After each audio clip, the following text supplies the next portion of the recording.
Hello everyone, कैसे हैं आप लोग। आई होप सो आप सभी अच्छे होंगे। I am doctor Shalini and आज का हमारा टॉपिक है इंडियन पार्लियामेंट।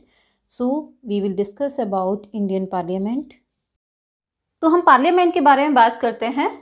पार्लियामेंट के बारे में इंडियन कॉन्स्टिट्यूशन में आर्टिकल 79 में कहा गया है कि हमारे देश में, हमारे संविधान में एक संसद होगी। तो आर्टिकल 79 में संसद के बारे में बताया गया है। इसके 2 हाउसेस हैं,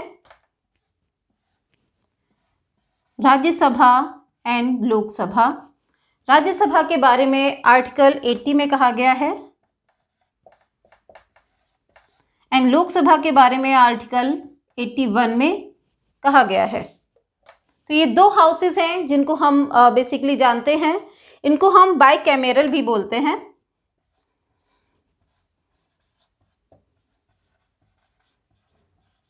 बाइकैमेरल लेजिस्लेचर।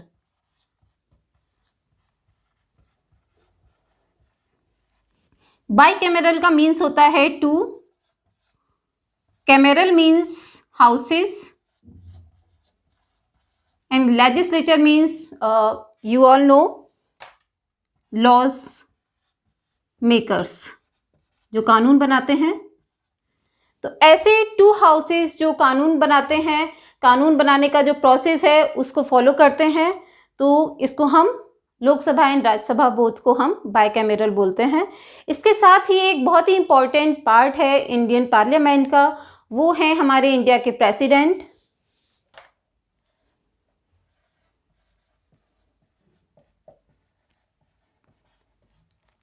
तो इस तरह ये 3 जो बहुत ही मोस्ट इम्पॉर्टेंट पार्ट हैं, इनसे मिलकर ही हमारे देश की पार्लियामेंट बनती है और ये कानून बनाने या लॉ बनाने की एक प्रोसेस में बहुत ही इम्पॉर्टेंट रोल प्ले करते हैं। आपने देखा होगा कोई भी बिल पार्लियामेंट में पेश किया जाता है तो सबसे पहले वो लोकसभा में पेश किया जाता है।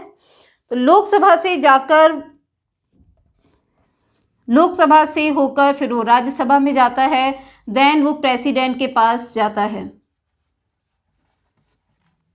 इन तीनों से होता हुआ एक प्रोसीजर है जिसको फॉलो करते हैं, देन एक कानून बनकर तैयार होता है जो हम सभी को फॉलो करना होता है।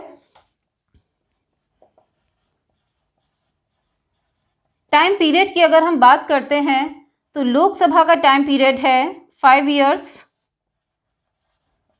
एवरी 5 इयर्स के बाद इलेक्शन होते हैं और लोकसभा के जो मेंबर्स हैं वो डायरेक्टली चुने जाते हैं जनता के थ्रू। राज्यसभा की अगर हम बात करते हैं तो this is a permanent house. ये एक परमानेंट हाउस है। इसके और भी नाम हैं जैसे अपर हाउस, परमानेंट हाउस, तो हाउस ऑफ स्टेट रिप्रेजेंटेटिव्स।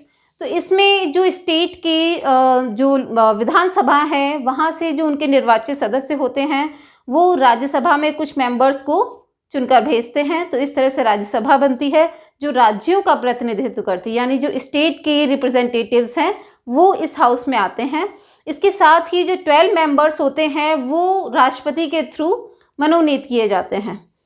तो इसका जो टाइम पीरियड है, वैसे आप इसके सदस्यों का जो टाइम पीरियड है वो 6 इयर्स का होता है। राज्यसभा का कोई भी टाइम पीरियड नहीं होता बिकॉज दिस इज परमानेंट। तो मेंबर्स जो हैं 6 इयर्स के लिए अपॉइंट होते हैं। देन 1/3 मेंबर्स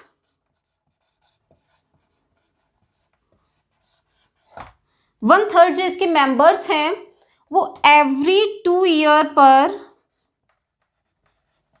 रिटायर्ड हो जाते हैं। जो 1/3 मेंबर्स हैं वो एवरी 2 ईयर के बाद रिटायर हो जाते हैं और नए मेंबर्स आते हैं। तो इस तरह से जो भी इसके मेंबर्स हैं राज्यसभा के, उनका 6 साल का टाइम पीरियड होता है और जो हाउस है वो परमानेंट है। तो राज्यसभा के बारे में आप ये जो बातें हैं समझ गए होंगे कि किस तरह से इनके सदस्यों को चुना जाता है। तो राज्यसभा के जितने भी मेंबर्स हैं वो इनडायरेक्टली चुने जाते हैं और लोकसभा के जो भी मेंबर्स हैं वो डायरेक्टली चुने जाते हैं। तो ये कुछ बेसिक इन्फॉर्मेशन थी और इसके बाद नेक्स्ट वीडियो में इसके बारे में कुछ डिटेल में हम लोग बात करेंगे। तो आई होप सो आपको वीडियो अच्छा लगा होगा। If you like it then like and subscribe my videos. Thank you so much. Bye bye.